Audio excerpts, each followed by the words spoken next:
ये समाजी मसला है या सियासी मसला है? क्यों ख़वातीन जर्नलिस्ट जो हैं वो इतनी ज़्यादा हम देखते हैं कि टारगेट होती हैं? जी बहुत बहुत शुक्रिया। मेरा ख्याल है कि ये दोनों मसले हैं।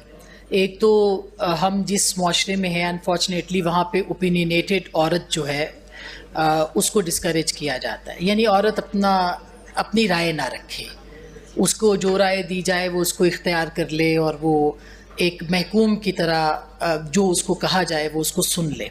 और ये रवैया जो है ये घर से ही शुरू होता है और फिर ये मुआशरे तक जो है वो जाता है।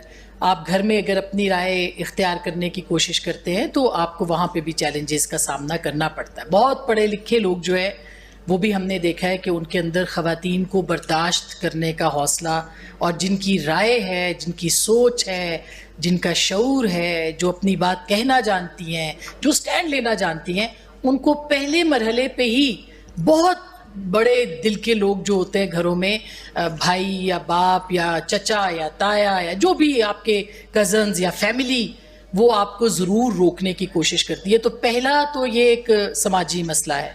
सियासी मसला क्यों है? सियासी मसला ये है कि सब तो बोले, औरत क्यों बोले?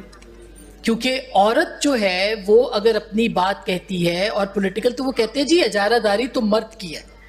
ये मर्द की इजारादारी के होते हुए सियासत के ऊपर बात करना, अभी नासरा बात कर रही थी, मईशत को कवर करना, ये तो आपका काम ही नहीं है।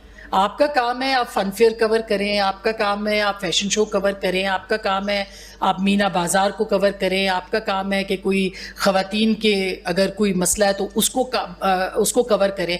आपका क्या काम है कि आप पार्लियामेंट को कवर करें? आपका क्या काम है कि आप इकॉनमी को कवर करें? आपका क्या काम है कि आप मार्शल लॉ को, जर्नैलों को चैलेंज करें? क्योंकि ये तो मर्दों की इजारादारी है।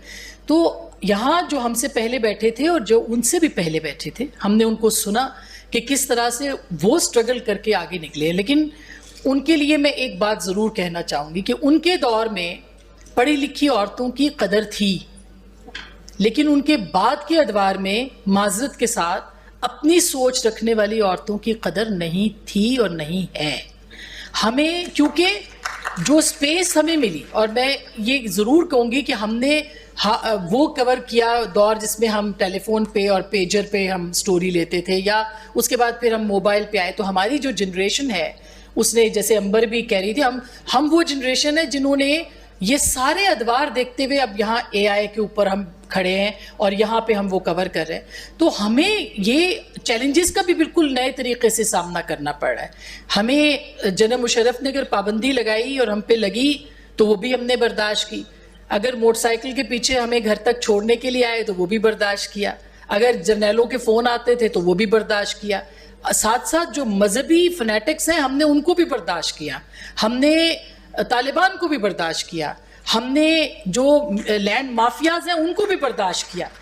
तो हमारी जो बर्दाश्त है वो अब, और फिर ऑनलाइन हरासमेंट जो कि आज आपका मौजू है, मैं ये कहना चाहूँगी कि जिस्म के कोड़े जो है ना वो भर जाते हैं, लेकिन ये जो जहन के कोड़े हैं ना ये बाकी रहते हैं। बिल्कुल, बहुत शुक्रिया, बहुत शुक्रिया।